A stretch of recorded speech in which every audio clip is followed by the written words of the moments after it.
There will be spoilers ahead. Lots of spoilers, so be careful, won't you?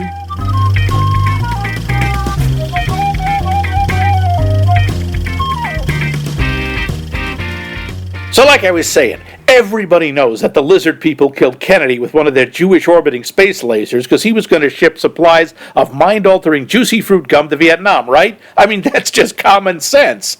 But how come nobody wants to talk about how the Atlantean Guild of Master Flange Removers infiltrated the Rotary Club and used their resources to mix alien space DNA into Zagnut bars? Who's hiding the truth from us? The government! That's who! Welcome back, fellow truth seekers, to our conspiracy series. You're a loon. Yes, well, I was inspired. This week, Yeah. we're just too good to be true. Can't take our eyes off of us. Dang. Well, Frankie Valli was probably a CIA operative. Anyway, we're talking about the appropriately titled...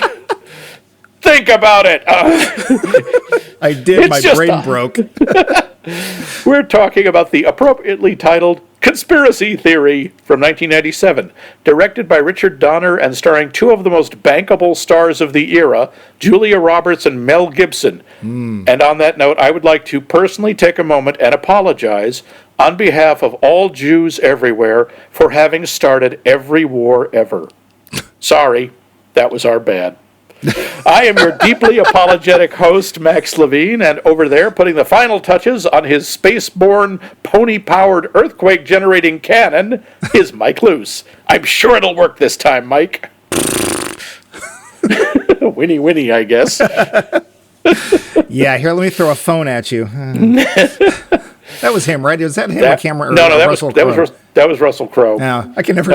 All these Jew haters look alike to me. So I didn't think Russell Crowe was anti-Semitic. I think he just threw his phone because he's a jackass. Oh, okay. Well, it's a conspiracy somewhere, but we all know that Mel Gibson hates Jews, except when he apologizes the next day and then hits a Jew. I'm sorry, I didn't mean it. Yeah, he did. Yes, he did. Well, he was raised by kind of a white supremacist, so. Matters not. But, Max. Yes, we have the poll question to get to. Poll question. Last week we asked you, what movie conspiracy, real or fake, just drives you up the wall? Adam Mark tells us, moon landing. Literally thousands, if not hundreds of thousands of people worked directly on the Apollo missions 1 through 17 over a period of 11 years. It's one of the best and most extensively documented scientific endeavors ever. We have actual moon rocks to observe, measure, and test. It's one of the pinnacles of human achievement. Faking it would require such an improbable level of control over people and information, it's just not persuasive, if even possible at all. This conspiracy, all based on, quote, some guy on the internet said so, well, it was before that, but sure, spread by hucksters and little men without lives, can't argue with that, is uncompelling, non-persuasive, and deeply insulting to the hard work and sacrifices of the participants in the Apollo program. It's also deeply disrespectful to the memories of Virgil, Gus Grissom, Ed White, Roger Chaffee, who gave their lives in sacrifice for the program. Very well put, Adam. Yes, very well put. I agree. Wholeheartedly. Never mind the fact that even the Chinese have said, yeah, we can see the stuff. It's still there. We're there. Especially now that, hey, we pointed a really big telescope. We can see the lander. It's right there. And there's a bunch of tickets on it. But actually, it's a little decal they stuck on the lens of the telescope. Yeah, sure, that's it.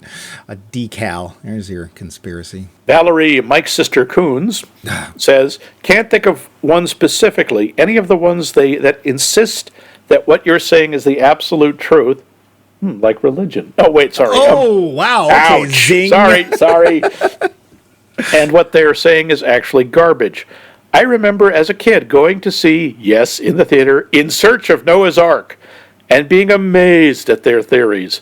I don't know how conspiratorial that movie actually is, but I think that anytime a movie tries to sell hogwash as gospel, it's a conspiracy theory presenter of sorts. Well, not only did she see that film, I saw it with her. I remember seeing it at the Waltham Cinema. Oh, the Waltham two screens, Cinema. but you only get to use one. Yeah, I'm paraphrasing there. Yeah, this is one of the Sun Classics. Sun Classics put out a couple of big films. That one and historic. I think it was In Search of Historic Jesus. Oh, yes. In Search of Noah's Ark were the big ones. And quite honestly, I think a lot of people went at least to the Noah's Ark one because it was all about, they found it. It's true. It's on the top of that mountain, even though it's a rock. Yes, so they're like, yes, here we can see Noah's Ark on this mountain. Artist's rendering. Well, they had a photograph, and it's the same thing like the face on Mars. It's like, when the sun's in the right position and the shadows are cast, and you stand on one foot. And if things are out of focus, it looks like a face, or it looks like it must be what it is. Yep. Even though it's not Mount Ararat, and it's nowhere near Mount Ararat. This proves nothing. Yeah. But I want to believe. It's like, okay, Parappa the Rapper, but that's a deep one. Wow. And of course, our conspiracy expert from the Great White North, Vince. Ooh, snowy. I am sure I mentioned this somewhere before, but one conspiracy thing that bugs me is any film that has Nazis with super weapons or hidden bases or anything that supports the Ubermensch image that many of them have. This idea that the Germans had flying saucers or advanced tech, to me, downplays the evil they did and plays into the idea that they actually were better and smarter than everyone else. It's not true, and I think it's better to use an invented villain conspiring in the shadows over a very real one. Putting my soapbox back in my soapbox cabinet where I keep all my soapboxes and a pair of boots. Good point, Vince. Very good point. He does have a good point. I will say, though, that you also can't downplay the fact that they were this close to beating us to the atomic bomb. Yeah, and it was not because of super science. It's because they had been trying for harder and longer. Yeah. And there was some, they developed, I forget which the missile was, where they started bombing England from Germany. That was the V-2 rockets. Yeah, the V-2 rockets. Yeah, the first, in effect, they were the international missiles. The International House of Missiles. Of Pancakes, yeah. Yeah, but the idea that they had super soldier serum, sorry, Captain America, that they had, that the blonde people were any better than any but other people. All that stuff is just guff. So I totally understand that. But Max, this was your question. Yeah, it was. And I assume you had a specific theorem in mind. What is your least Not until favorite? I thought about it. Yeah. I got two that I just that was my question. So. Yeah, it was. What are you trying to convince me of? Stop gaslighting me! Who do you work for? Calm down and pick up your copy of Catcher in the Rye, and everything will be fine. You're right. Here you are. Hi. Yeah, we'll J.D. Salinger, you get me. So what is your favorite or least favorite in this case conspiracy theory in film? I got two. Yeah. One is an old one, which was the fluoride is mind control drug. Yeah. Yeah. You look at the chemical composition of fluoride, it doesn't interact with... It's just massively stupid. Yeah. And the other one, which kills me because it persists, is the flat earthers. Oh, dear gods. The earth is flat, man. It's flat like your head. Thank you, Speedy Gonzales. Yeah. No, that was King Ferdinand. That was from the Bugs Bunny meets Columbus one. So it was. That was supposed to be King Ferdinand of Spain, who happened to sound exactly like Speedy Gonzales. Yeah. Yeah. Funny that. Yeah. Conspiracy! That just... It's like, never mind scientific proof. Have you been in an airplane?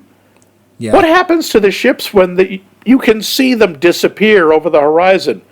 Apparently that's when they go over the water mountains. Rocking and rolling, splishing and a splashing. Yeah. The other thing, too, this is my big question on that one, is who does it benefit? If the world was flat, who does it benefit trying to tell us it's round? Why are they trying to? Yeah. So what about you? This was your question. Yes, it was. Now, the two that you mentioned, I don't remember seeing particularly in movies, but that's okay because it allows me to cheat as well. The one that drives me up the wall, besides Flat Earth is just so incredibly stupid. Whatever. It's oh no, it wasn't Shakespeare. It was somebody else who wrote the Shakespeare stuff. Yeah. Shut up. Yeah. Just shut up. It literally stems from, well, a poor guy couldn't have written that. Yeah, this guy was a peasant. He was the son of a glove maker. He couldn't write that good. Yeah. Only we write that good. We write gooder than anyone. let's just throw it out there. A person that called themselves Shakespeare wrote all the plays and the sonnets. We're done. That's what Mark Twain said. The plays were either written by Shakespeare or by a man calling himself Shakespeare. I don't care. And just stop. You don't have any proof. You literally don't have any proof other than it can't be that guy because I say so. Just shut up and stop trying to... if you take the 43rd letter of each 11th paragraph... All right, where's my ice pick? It spells out Francis Bacon in Swedish. Francis or Roger Bacon. For those of you who still have a copy of Science Made Stupid. Oh, God, yeah. Well, that's where they do this whole who wrote the Shakespeare plays, and they can't remember which Bacon they're talking about, so they just go back and forth. So Francis or Roger Bacon, bored between, that's the one that just I hate. Anybody who comes up with that, it was no, it wasn't. Just shut up. That's mine. But we thank you for all your answers. We didn't get that many this week, but they were all actually really passionate and good. They were. Why we didn't get any this week? Somebody was stopping them. So, who would care? I haven't figured that out yet, but I'm working on it. Right now, I think it's either the Rosicrucians, the Illuminati, or possibly Little Debbie. That's your answer to everything. You think Little Debbie is behind everything. She is! Yeah, Big Debbie. That's what we're worried about. Big Debbie. Big Little Debbie. Yep. Well, listen, the only way to thwart this conspiracy is to come up with another poll question. And Max, have you done so? I have done so. Okay. What historical figure do you think has been the most badly portrayed in movies overall? Pocahontas, Stephen Hawking, Genghis Khan? Franz Liszt. What famous person from history makes you go, oh man, will they ever get them right in a movie? Who just consistently is shown bad? Just they get it wrong. I don't mean Franz Liszt. Okay. He was played by Roger Daltrey. I think he was also played by Harpo Marx. No, I think that was the guy with the apple on his head. Isaac Newton. Okay. Yeah. All right. Because nothing says Isaac Newton more. He spoke in that role. So and at the end, we will let you know how you can respond to this if you don't already know at the end. Or will? Yeah, we will. Yeah, unless someone gets to us first. Yeah, Big Debbie. Fine, whatever. Yep. But now, let us move on to trivia. The facts. Budget, $75 million. Ooh. Worldwide gross, how much do you think this thing made? $75 million. Nope, 136. So not a success. It was not a big success, no. Good. Not especially given the star power and the hype. Yeah. The director is Richard Donner, who basically pays tribute to himself in this movie, because when Jerry ducks into a movie theater, the movie that's playing is Lady Hawk, also Lady Hawk. Richard Donner. Who also directed that. Yeah, he also gave us the two Superman movies, the two good Christopher Reeve Superman movies. Yep. He gave us all 4 Lethal Weapon movies. I see a connection. The Omen and the Goonies. But surely his greatest creation that we will all remember, that will live on and truly be his legacy, he directed Chungo! Danger Island. That's right. Yes. He did Danger Island. He was he directed the segment on the Banana Splits Hour of Danger Island. Well, somebody had to. That's my answer. No, they didn't. They really didn't. And by the way, he is in this movie. Oh, really? He is the very first cab passenger in the opening credits. He has no lines. He's just in the back of the cab. I think you can see a quarter of his face. So could we then suspect that he directed this movie from the backseat of a car? Giving it away. Dear. According to an interview with Donner, he says that he met the screenwriter for this, Brian Helgeland. Yep. Who's probably best known by me anyway. He wrote and directed A Knight's Tale. Yeah, among other things. He actually did Mystic River. Yep, he did a bunch of stuff. Conspiracy Theory, LA Confidential. Yep. Some good stuff. He did. Oops. Am I letting it out too early? He met Brian Helgeland when he was driving to the Warner Brothers gate, and he saw Brian standing there holding a sign that said, We'll write for work for money. Richard got out of the car and asked him about the sign, and Brian replied he was a screenwriter and was looking for work. Donner decided to give him a chance. They ended up working on this movie, and they ended up working on the 1995's movie Assassins, which I'm sure you remember. No, of course you don't. No. According to Richard Donner, Mel Gibson improvised all of the opening scenes in this movie when he's expounding on all of the conspiracy theories to the series of passengers. Yeah. It's pretty impressive. Sure.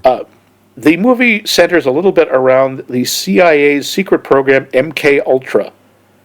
This is a real thing, by the way. I know it's a big favorite among conspiracy wackos, but it was real and very well documented. It ran from 1953 to 1973, and after which the director of the CIA ordered all the files destroyed. About 20,000 documents were somehow preserved and later released by a Freedom of Information request in 77. So it did exist, and I'm just assuming the CIA forgot they were there. Huh. Yeah. Real, MK Ultra was now, what it involved is a little murkier. It was basically mind control. It was not mental, psionic powers to be used as weapons or whatever. It was figuring out how to control people. I will do as Simon says. Yeah, I will do as Simon says. Yeah, yes, great mustard. Oh, it's going to be a deeper week. I can see it now. Yep. In the movie, we get a bunch of references to an earthquake that is supposed to take place on a southern coast with a magnitude of 7.3 during a presidential visit. It was Turkey. A 7.3 earthquake did happen in the northwest part of Turkey in 1999, just before a presidential visit. Coincidence? Yes. Yes. The movie, of course, also makes references to Lee Harvey Oswald, the Kennedy assassin. In the movie, Jerry evades capture by running into a Barnes & Noble bookstore, which, as we all know, is a CIA front, and seeks sanctuary in a theater. This is a reference to Oswald, who ran from a book depository and hid in a theater after the assassination. Didn't see Lady Hawk, though, did he? Nope. Here's a really weird little sort of conspiracy or secret thing, Easter egg, which is a bit of a stretch. When Jerry is in the hospital for the first time, when he writes the word Geronimo on the drawer, Sure. the room number and the hospital door is briefly visible, 322. This number is well known in conspiracy circles for being the address of the Skull and Bones Society at Yale University, which is said to have the skull of Geronimo in its possession. Sure. Yeah, why not? Richard Donner tried to get... This movie was rated R, by the way, and Rich Donner tried to get the... Yeah, he tried to get them to change it to PG-13. The movie has a few violent moments. The R rating seems a little much, because the F word is never used. There's no sex, no nudity, virtually no strong language. Apparently the appeal failed because of the violent, quote, violent tension between Mel Gibson and Patrick Stewart's characters. By the way, if you ever want to see something about this, you should watch a movie called This Film Is Not Yet Rated. It's about the MPAA rating system and how weird it is. There's more deaths in the original Star Wars. Yeah. Lots of them, actually. Oh, hundreds of thousands if you count the guys in the Death Star. Who counts them? They're all the same guy. Yeah, that's true.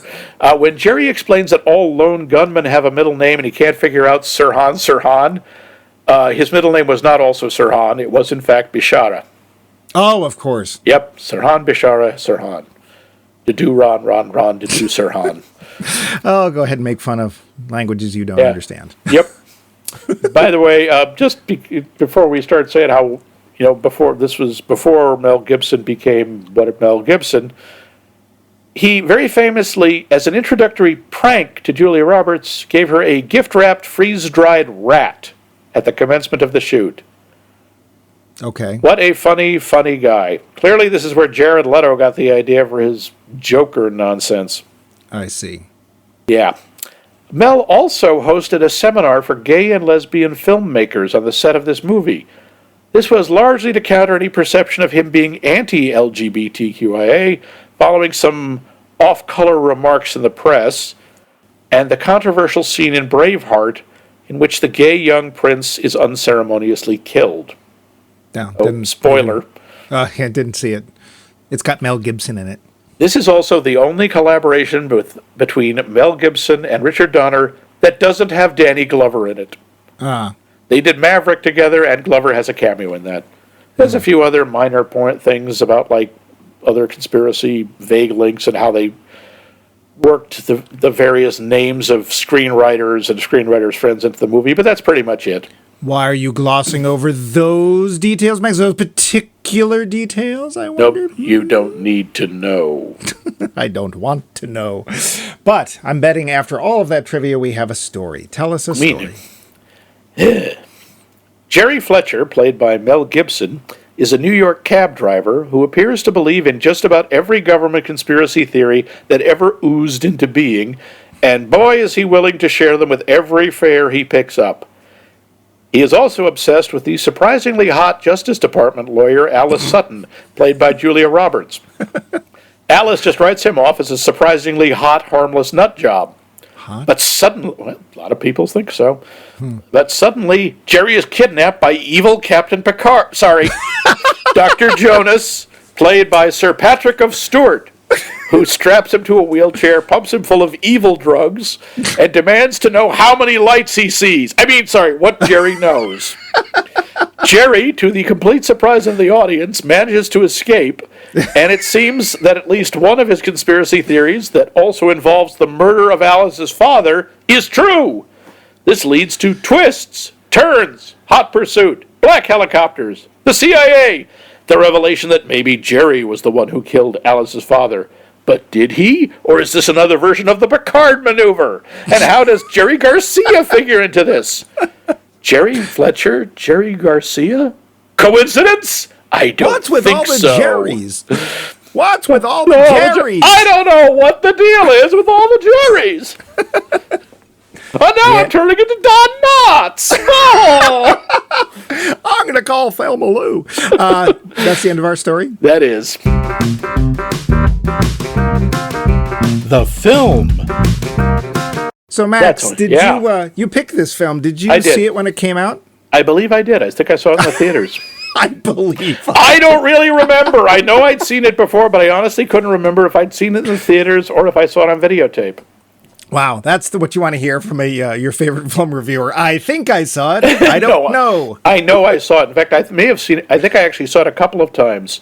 In that it would come on cable or something, and I would keep watching it. Oh, so like a Swanson's TV dinner, you have to eat, and that's all that's there. Pretty much, it was just something like, "Oh, this is on. I'll watch it." Yeah, I did that this weekend. I was away and often in a hotel room, and it's like, oh, they're running every Harry Potter film. I'll just watch those. Wow. Yeah, the best thing was that I would get them out of order. So I'd start with Sorcerer's Stone, and then suddenly it's Order of the Phoenix, and it's like, boy, they grow up. I'm Harry Potter. That's right, I'm Harry Potter. The other one dropped, did it? So this film, as you pointed out, opens up with Mel Gibson espousing every dumb conspiracy theory that we've ever heard of, making him instantly likable to both his fares and the audience. I will say this, it makes him instantly believable as a New York cab driver who won't shut up. Now, this isn't as common anymore. But it was just true. Every time you got in, you just got the few times I would take a cab in New York, I would get a running monologue. Yeah. See, I can't tell whether I'd rather the taxi driver spoke a little bit here and there or didn't say anything. Yeah. Because I mostly, especially with like Lyft drivers, I mostly get the I don't talk, it's like once you get in, it's like, okay, he might say hello, but that would be it. And then you just sit there in silence waiting for the axe murderer to pop out. Because I don't know, it's just kind of creepy. The one time I had to be picked up to be towed, I wish it had been one of the quiet people, because I got to have the tow truck driver tell me how good he was at fathering children. Which you really needed to know. I was just like, what the hell is going on? You must be a very proud young man, yeah. He was not a young man. Okay. Mel, I got to go out right from the top and say, besides the whole anti-Semitic thing, which won't have happened yet, at least when the film was made, but he makes it kind of easy to hate him. I really just character's obnoxious. He's every conspiracy nut boiled into one, right? Not only does he believe them all, but he's going to tell all of them to you. There's even one point where he's going on, and he realizes there's nobody in the car with him. And he doesn't know, did I pick anybody up or did they jump out? He does not even know. At one point, he almost kills one of his fares by zoning out and driving into traffic. Yeah, which... let's come back to that, because there's this weird tone with this film. We'll come back to the tone. The next thing we see is that not only is he a conspiracy nut, not only will he not shut up, but hey, on top of this, to make us really like him, he's a stalker. Yeah, we see him watching Julia Roberts' character Alice through binoculars from the street while she's on her treadmill. Yeah. Now, and trying to figure out what music she is listening. Of course, now there are so many things that wouldn't work now in this movie. Like, he's like, oh, what song is she listening to? I'll check the radio. Like, she's not listening to a Walkman. She's not listening to any kind of other music. Oh, a Walkman had long been out when this movie was made. Never mind a CD player or anything else that might have music. No, it has to be the radio. Yeah. And unfortunately, this will not be the last time that we get to hear Can't Take My Eyes Off You by Frankie Valli and the Four Seasons. I kept thinking, why don't you just play Every Breath You Take? It's more appropriate. And it had come out. Yeah. Yeah, so he's a conspiracy nut. He's a stalker, but at least he's a lousy driver. Because, Well, he drives as like the old New York cabbies used to, which was with a complete disregard for every other car on the road. Yeah, but he seems to be even worse than that. I don't know. There's one guy the guy he zones out on who is banging on the window to wake him back up because they're going the wrong way down a one-way street. Yeah. And the thing that I thought was interesting is when he finally gets Jerry to pull over, he actually pays the fare. I'm like, why did you... whatever. And then he leaves. He manages to get out of the film. Mel Gibson. So let's talk about the acting. So Mel Gibson's in this movie. Yes, he is. Now, I believe it or not, audience, are you out there? Hello, Camp. I've never seen a Lethal Weapon film. Oh, they just don't interest me. Now I know that the shtick is that Danny Glover is the sane partner and Mel Gibson is the loose cannon kind of crazy partner. Kind of. Danny Glover's the older, more experienced, more conservative cop. Right. And Mel Gibson does crazy things. And you said that they, Richard Donner and Mel Gibson did all the Lethal Weapon films. I don't know where the off switch is, but I'd really like to find it. And there are moments where I can't tell, is he actually doing a really good job or is he just overacting the hell out of this role? Considering I've seen a number of other performances of his, I think he's acting. Okay. I'm not sure. There's a real problem, especially these days where there's a lot more talk about mental illness and how we really need to be more susceptible. Really. Aware, not susceptible. I think you're plenty susceptible. Yeah, well, that has been argued. And I can't. I guess we have to get to the tonal shift because I can't talk about Mel Gibson and not talk about the tone of the film. The idea that playing mental illness for laughs is obviously not acceptable anymore, and I can't tell if he is or not. Is this movie supposed to be funny? Because there's points where it feels like it's supposed to be funny, and it's really not. And they're not all just Mel Gibson doing his best Robin Williams. There's like when he escapes from Evil Picard, which is exactly how I put him in my notes. It's this scene where he's in a wheelchair, and quite honestly, it's not entirely unlike the escape scene from Big Trouble in Little China, which takes place in a wheelchair. A little, yeah. Except he kills two people. Now, to be fair, these are evil agents of evil that have captured him in the name of evil, but he literally kills two of them in his yuck escape from the evil building. And I can't tell if it's supposed to be funny or not. I didn't think that was supposed to be funny. I found that whole torture sequence really unsettling. Because, he gets waterboarded, he gets pumped full of some kind of psychotropic. Yeah. And he literally bites Picard's nose off. Well, he leaves bite marks. He bites through probably half of it. Yeah. And leaves it, I guess he gets it stitched back up, but... Yeah, well, that's the Borg in Picard there makes him able to heal that back really quickly. The Borg nanites repair him, yeah. I didn't know it was him at first. It's not till a little bit later. It's like, oh, it's evil Picard. Okay, that's fine. It's Locutus. Yeah, I don't know. The way that it's being played, like, he happens to bump into things and knock the guy out the window, and he happens to roll backwards into the guy. It just feels like it's being played for laughs. No, and it's really weird. Just found the whole thing, the fact that they've taped his eyelids open, which looks really... That I agree with. The torture itself is very unsettling, and I had to look away. The escape, though, has this weird tone I could see it being taken that way. I didn't take it that way. I just found that the whole thing is supposed to be incredibly disjointed and disoriented, and I thought they did a pretty good job of portraying someone who, it wasn't so much mental illness, it was, he was whacked out of his mind on, I don't know, scopolamine or something, terrified, his eyes are tied open, he's just been waterboarded, he's completely disoriented, and he's trying like hell to get out, and he's just screaming and thrashing and babbling, and he doesn't know what's going on. I don't think that was funny. I don't think it was. I don't think it was funny either. I don't think it was supposed to be. I really don't. It felt like it. It felt very. Well, bumbling will come back in this film. It felt very like, oh look, I happen to knock the guy out of the window. It just, and this will come back later. There's other scenes that feel like, is this supposed to be funny? I don't know. And I'm not saying it was. I just, the way it's portrayed, I can't tell. And I think that that's a problem because we go from this scene, which is really disturbing and reminded me a lot of Clockwork Orange. Yeah, and then that came up. I'm sure that was intentional. He literally bumbles his way past two, and I'm going to call them this. They're not, but I'm going to call them this because we don't know, CIA operatives. Yeah. And it's like he really stumbles his way, and that won't be the last of that. So I don't know. The tone in this film is weird, and I can't tell where we're supposed to look. Julia Roberts is fine. Yeah, she does a nice job. My only problem is, why does she put up with him? I mean, okay, he's Mel Gibson. And whether you think so or not, he is generally considered a stunningly good-looking man, especially at that period. Okay. So maybe that's it. But yeah, she seems to have, she just thinks he's harmless or she thinks he's vulnerable.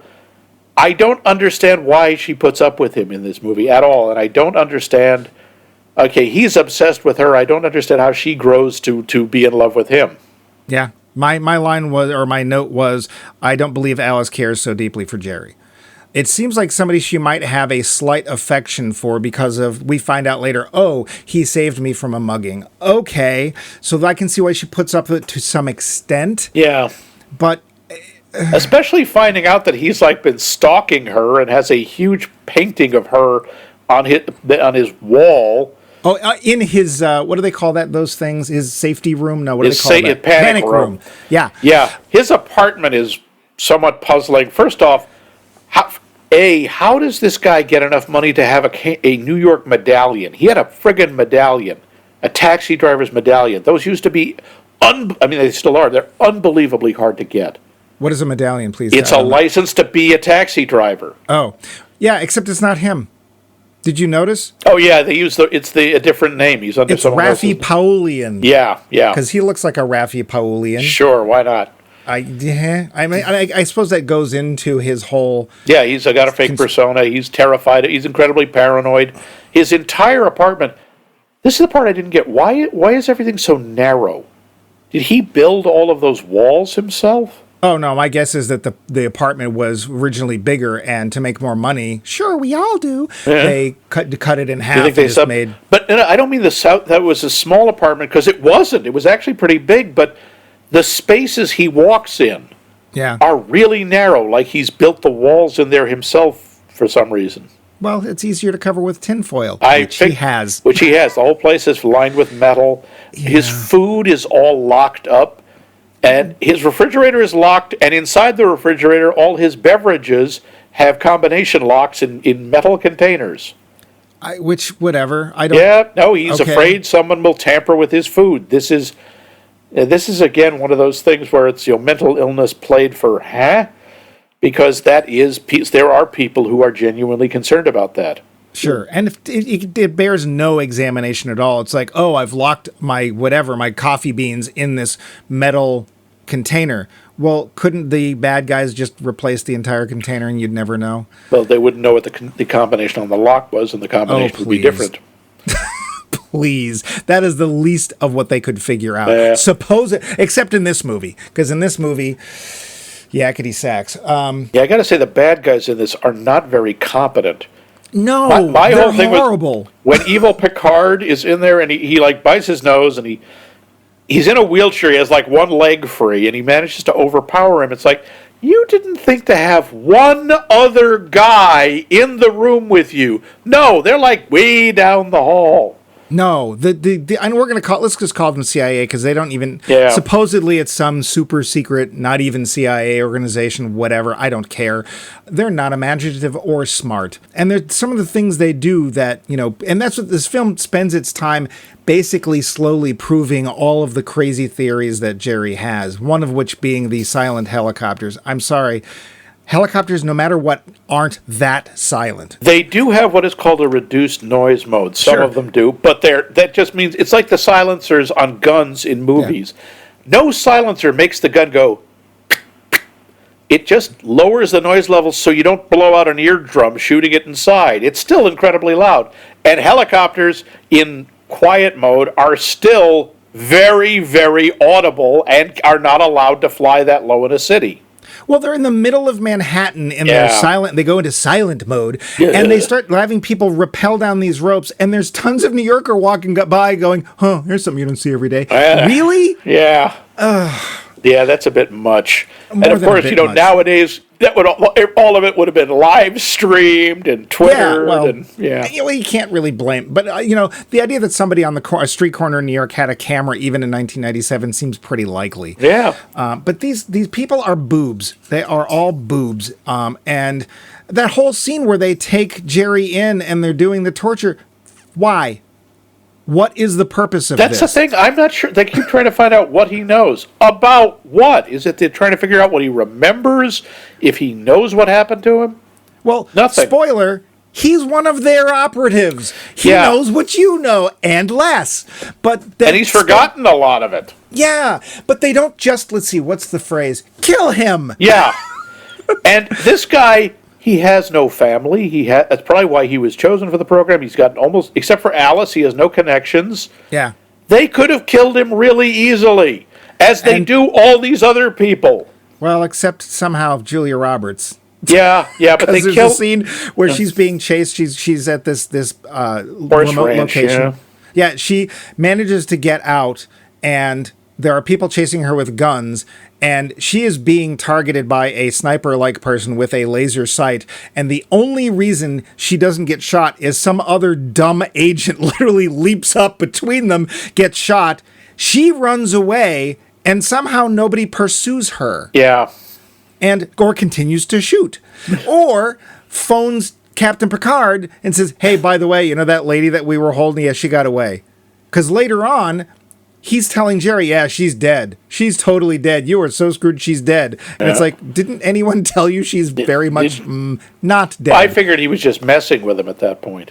He seemed to be pretty surprised when she showed up. It's just dumb, which is true of most conspiracy theories. But I don't think that's what they meant to do in this film. One of the other things that stood out to me, I don't know about you, but the movie's score felt very...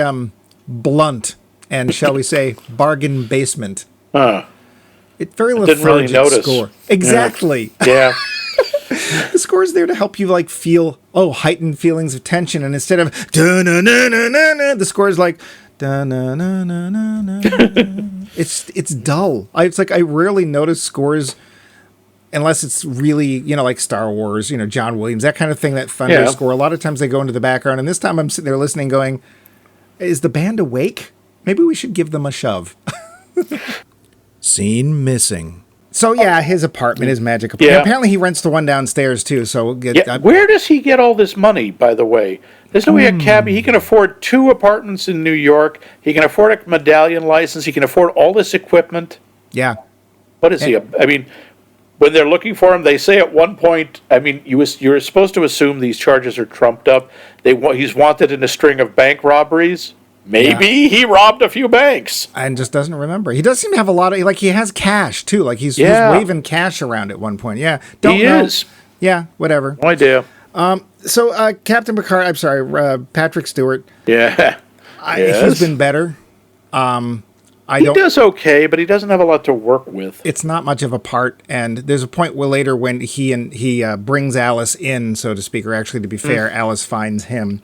Yeah. And he sits there and lays out the what's really happening speech. I don't know about you, but I didn't believe a word he said. The problem was the story itself would have been convincing, but he plays it so creepy and so untrustworthy that I'm like, no, I'm sorry. A concussed bee wouldn't believe a word he was saying. Yeah, and it's kind of too bad because this is a point where we could, as an audience, be taken in, and I think we're supposed to be. Like, maybe Mel is crazy. It's like, well, yeah, I've been believing that for the whole film. But instead, they continue on this whole thing where they eventually prove that, yes, the government does have a magic earthquake laser beam in the space shuttle because that even comes true. But there is one thing that they do here that, Max, I think you'll agree with me. Just I couldn't get past this. When she is one point, she's driving with Mel, with Jerry.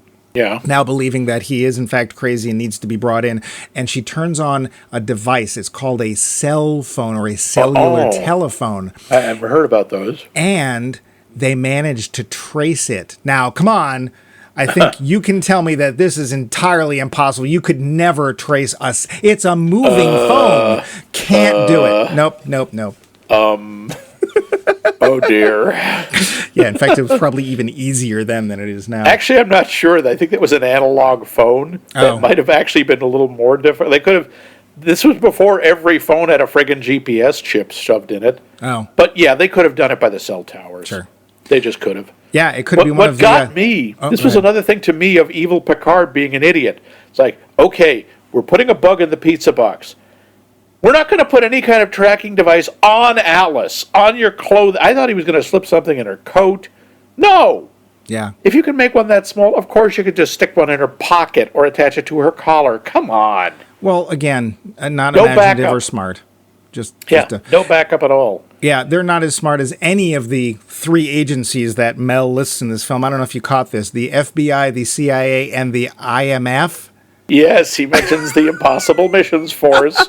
Apparently, he thinks Mr. Hunt is going to show up. I'm Peter Graves. Yeah. And even I think this is nonsense. Yeah, there's a lot of stuff in here that does not really make a lot of sense, and a lot of it, unfortunately, has to do with the plot. There's also later on, we capture Jerry again, and this time for sure, and instead of just killing him, they tie him up and put him in an occupied hospital. Do we know why he would do this? No. There are people around, and obviously they're not all operatives, because one of them, for $100, says, "Come on, Alice, it's dangerous to go alone. Take this." Well, and also... Basically becomes an NPC. She walks in and she says, "I need to see so-and-so. I'm with the Justice Department." And they respond, "Well, of course you have credentials." And of course the audience is like, "Well, of course she does." Yeah, we've seen them. But instead she pulls out a $100 bill and it's like... I guess she forgot her credentials. They were in her other pants. I don't know. All he had to do was show her ID, but no. Okay, yeah, whatever. Yeah. Of course, I don't know about you, but I wouldn't know. I am with the Justice Department. It says so on this card. How come Justice is spelled with 2 T's? And 3 S's. Yeah. And quite honestly, if an agent ever came to my door and I asked to see ID, it would help me not at all unless I was able to go, let me see your ID. Let me grab my phone so I can look up and see what an ID from the FBI is supposed to look like, because I don't know. No, you call if someone says they're from the FBI, you say, "Sure, I'm going to call the local field office and confirm that." Yeah. Oh, there you go. Oh, so hey, we've taught you something. Max Mike Movies, after 211 episodes, has finally taught you something. Hooray! I want to go into something that did pop up in this that was curious, and I did do a little bit of research on. So Catcher in the Rye. Yeah. Apparently Catcher in the Rye, and they bring this up, that has shown John up Hinckley, and who was the other one? Mark Chapman. Yeah, they both had copy. it turned out that there's a third guy I'd never heard of. Is a guy named Robert John Bardo. He killed Rebecca Schaefer, who I also don't know, and he was also carrying a copy with that when he committed the crime. Chapman not only identified with Holden Caulfield, he wanted to change his name to Holden Caulfield. And in the copy he was carrying when he shot Lennon, he wrote, "This is my statement," and signed it Holden Caulfield. Oh. Now, I personally don't remember anywhere in Catcher in the Rye where it says, "Whatever you do, don't forget to kill John Lennon." But apparently Mark David Chapman did. Yeah. Well, there's the other thing is like, wow, all these guys had the same book. Let's not forget, that is like one of the most commonly assigned books in high school or college in the country. Yeah. Most people at one point or another who have gone to school have had a copy of that book. Well, also, it's a book about an outsider going through the pains of adolescence. I'm guessing most of the people who are mass murderers or famous killers are not exactly the football hero. So, of course, they identify with the character in the book because that's who they feel like. They pointed out that John Hinckley was a admirer of Chapman, and he also had a copy in his apartment. They also later said, well, he also had copies of lots of other books. Yeah, he did. He had a lot of other books. It's just a little odd to focus on. There's also some stuff here. What? Sorry, go ahead. I was going to say, part of the conspiracy theories come from this movie, especially the ones where the CIA has implanted codes in the book for mind control. Thank you, movie. And that the book has been banned and unbanned many times, and that some of the reasons that the book was unbanned is so that schools can practice mind control. Sure. To do what, I don't know, because it's not like Holden Caulfield at the end says, you know what I should do? I should go and become an accountant and marry a nice lady and have a couple of kids and live in the suburbs. Yeah, not so much. Yeah, really, yeah. Let's mind control people to be disaffected and distant and suspicious. Yeah. So the whole Catcher in the Rye thing, honestly, the whole idea of it being part of conspiracy theories seems to be as confusing to its author as it does to anybody who, I don't know, thinks. But it does seem to pop up here and there. Yeah, they also deal with, I think, a kind of an interesting thing. Part of what they say is, it turns out the FBI agent that is trying to be a love interest for Alice and is ostensibly on her side. You mean knockout guy? Yeah, Captain Unconcho. I was watching him going, oh, this poor guy, my God, he's been hit out, he's been clubbed on the head multiple times in 2 days. This guy is going to have a major concussion, possibly brain damage. That's a thing in movies. You can get hit on the head as many times as you want. You wake up, go, oh, and you're fine. Yeah. And there's no after effects. That's nonsense. I will actually say that the one point when Jerry first clubs him in the back of the head and then's like, are you kidding? Are you fooling? Are you fooling? And the guy's like, yeah, okay, I'm fooling. that was kind of cute. Yeah. But he brings up the point of interagency feuding. Right. The idea of the different, now Jerry has the whole thing of like, oh, some of them want chaos, some of them want order, and there is historical precedent for the fact that the different intelligence agencies don't play well together. Yeah. But it's less about they have different agendas and more about who gets the credit for stuff, because whoever gets the credit, whoever has the most successes, gets a bigger budget. Yeah. And these are supposedly two deep departments that aren't even CIA or NSA or IMF. I'm assuming NSA, by the way, because the guy, nice guy agent, says, if the intelligence community is a family, we're the uncle nobody talks about. Yeah. Sure. Which made me think, are you saying you're a child molester? Or the man from Uncle. Yeah, but probably he was NSA, or as they used to call it, no such agency. Now, there is one conspiracy theory put forth in this film that I totally believe, and I have experience, so I actually can speak to this one. Having worked there, I can guarantee that Barnes and Noble is totally in on. Yeah, I had no trouble with that at all. I completely believe that Barnes and Noble is linked into the intelligence community's network. Because they're literally monitoring book sales in the entirety of Manhattan, and when anybody buys a copy of Catcher in the Rye, it immediately triggers an alarm. Okay. Which makes me think, when school starts and people are buying their book lists, it must be, oh God, they're 60,000. Ping, ping, ping, ping, ping, ping, ping. Yeah. Total overload. Yeah, and actually, to be fair, I hope they have changed these softwares since I worked there. But if they could, they would still be running on Windows 98 because they graduated to that when I was there, and I left in 2013. So there you go. Yeah, I love those green figures on the black screen. That's special. One of the things near the final, this is again a spoiler, but Jerry, Alice confronts Jerry and asks him flat out, "Did you kill my father?" And he starts talking about, as he's trying to access the memories, it really sounds like he's making it up as he's going along. I don't understand why Alice believes him. I think he's incredibly unconvincing. Oh, we know why she believes him. Because as she proves throughout the film, she believes anything. Yeah. She believes evil Picard. She believes... And the thing is that she's... this could have been a moment, like I said, where you have Captain Picard show up. I'm sorry, it's Patrick Stewart. I don't remember his character's name. Dr. Jonas. I don't care. Jonas, right.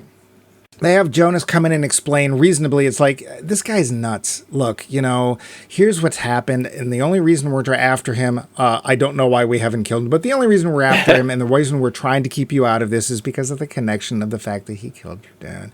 And this seems reasonable and will answer all her questions about what's happened. And she believes him. And the next time Mel shows up, she believes him. And it's, Justice Department schmuss. I want to bring up our talking points real quick before we get to the end.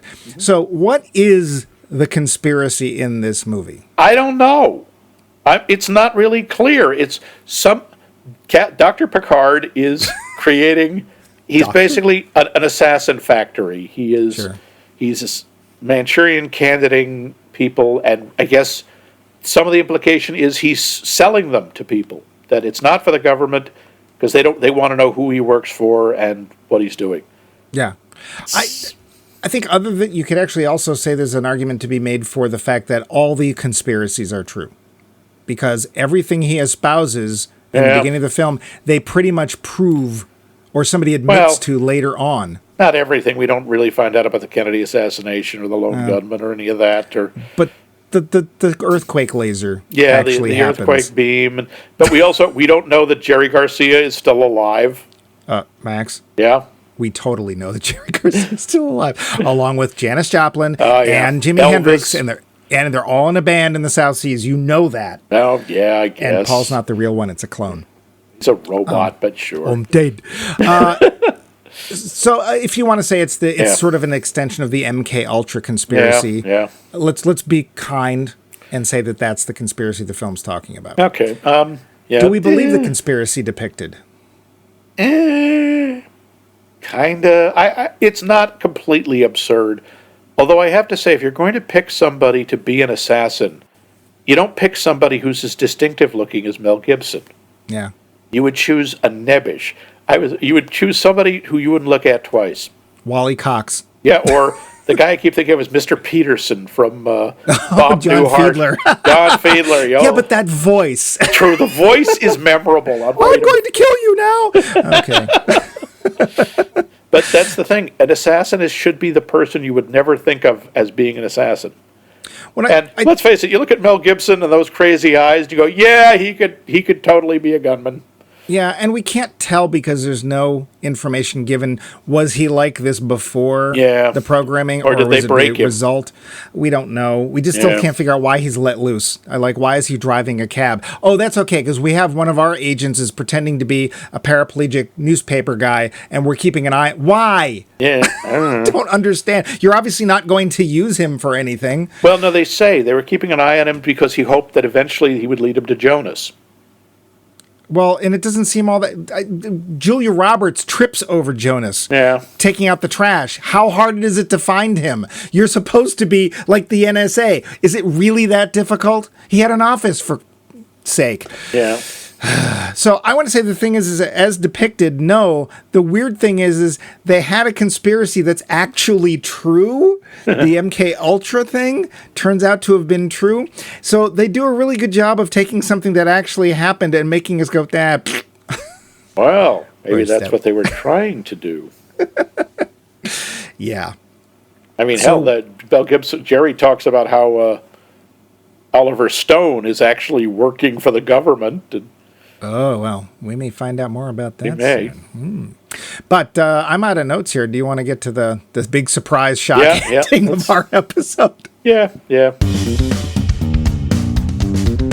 The finish. So, Max, you said you saw it when it came out and perhaps a number of times since. Does that mean that you like the movie? I enjoy the movie. I think it's kind of fun just listening to Mel Gibson babble. And there's some okay action sequences. But it's not good, no. It's trash, basically. To me, it's enjoyable trash. Do you recommend it? If you want something that you really shouldn't think too hard about, and you want to, I don't know, you want to look at Mel Gibson or you want to look at Julia Roberts, yeah, go ahead. I can't really give it a ringing endorsement. It's okay. I found it entertaining at times, and it is funny to hear all of that nonsense espoused. Just basically your one-stop shop for conspiracy theories. Yeah. In case you wanted a list, I think it works okay for that. So yeah, it's meh. What about you? You did not see it when it came out. No, I'd never heard of it. Okay, which is interesting, but there you go. I think it's terrible. Okay. I have a big problem with the tonal shift because there's sections to me that where Mel's supposed to be funny, and I can't tell if he's funny or are we laughing at mental illness or I don't know. And to be fair, the whole being a little bit more conscious of the actual effects of mental illness and it being an illness and not treating it as something funny was not true back in 1997. Now, that doesn't excuse it. It does kind of explain it a little. And I think the main idea is actually pretty good. We've got somebody who has a bunch of crazy theories, and it turns out one of them's true. I wish they had actually done that and had her slowly, leave all the father stuff out and the assassin stuff out, and quite honestly come up with something other than an earthquake laser. Have this guy who is constantly like, hey, have you checked on this thing? Hey, have you checked on this thing? And at one point, this character just finally gives in and says, fine, I'll go look, and finds out that it is. Yeah. It could have been a really taut thriller and actually been pretty interesting. As it is, all of the agents in this are bumbling, and bumbling upsets Holmes no end. It really does make you wonder about the state of the intelligence community in that movie world. Yeah, none of their objectives are that difficult to take care of. Yeah. In fact, there's one point where they talk about that he's got 5 subscribers to his crazy theory nutball newsletter. Yeah. And they've managed to go and kill 4 of the 5 subscriers on the list. And the fifth, of course, is Evil Picard. Right. So it's like... Yeah. I've seen Donner do better. I've seen Gibson do better. Julia Roberts is fine. I don't have anything against her performance, but there's certainly nothing to recommend it. Terribly interesting. She does not get a lot to do. Most of what she's doing is reacting. And most of it, again, the focus is clearly supposed to be Mel. Yeah. Patrick Stewart has done tons better. Yeah. Heck, go watch Excalibur. Or any episode of Next Generation. But one thing that this did make me think of is, okay, he's got 5 subscribers to his zine. He puts out a newsletter called Conspiracy Theory. If he were around today, he would have a hugely successful YouTube channel. Yeah. But, you have to make sure you can't tell where he shot it. He would. I'm sure he would do all. I don't know if he would ever even want to get online. He would have such a big audience now. Yeah, it's probably true. Or he'd have his own coast-to-coast radio show. Just saying. Anyway, that's it for Conspiracy Theory. Max, could you go over the poll question for this week again? I can't. That's just what they'll be expecting me to do. Yeah. Just do it. They will! I've got a hammer, and I've got a pair of tongs. Don't make me use them. I don't know how, but don't make me. Are you going to go shoe Bumpy? I mean... the poll question, what historical figure do you think has been most badly portrayed, just done dirty in the movies? Pocahontas, Stephen Hawking, Genghis Khan. What famous person from history makes you go, oh man, will they ever get them right in a movie? And you can tell us this either by emailing us at maxmikemovies.com or stopping in at our website, maxmikemovies.com, for those of you not paying attention, and leave a comment. You can also find us on the socially mandated media, the Facebook and the Twitter. But be careful. Elon's snooping around again. Yep. We may be getting some musky contamination on Twitter under Max Mike Movies. And of to course, live like the Elon, to think like the Elon. Yes, Jack Elon. Look at me. Okay. And you can find us, of course, on your podcast of choice, Spotify, Smart FM, who knows what else. We're all over the place, and somebody out there thinks we're adorable. Aw. Yep. Thank you, dear listener. Yep. But we aren't done yet. There are so many more conspiracies to unravel. So, how are you going to unravel next week, Mike? Well, when we came up with this topic, this series idea, there are certain films that it's like we kind of have to do these films because they're kind of too big to not do, and we'll get hurt if we don't. And next week is one of those films, although it doesn't have a title per se. Or at least it's in some language I can't pronounce. Okay. I'm going to do my best. I'm sure other people will write in and tell me how to say this. But next week, we're going to delve deep into JIFK. I think, do you mean Jafika, the Kenyan movie about the rubber trade? No, it's JIFK. Jifka. JIFK. Wait, is it Jif K, like the peanut butter company? No, I think it has to do with the assassination of some president. I just don't know which one. Wow, I can't figure out JIFK. They probably called it JIFK just so that people wouldn't watch it. How do you spell it? JFK. No vowels? No. Oh, that's weird. It doesn't even keep going, LMNOP. It's just JIFK. So we'll have to look into this and see what it means, what this strange word means. Join us next week when we figure out JIFK.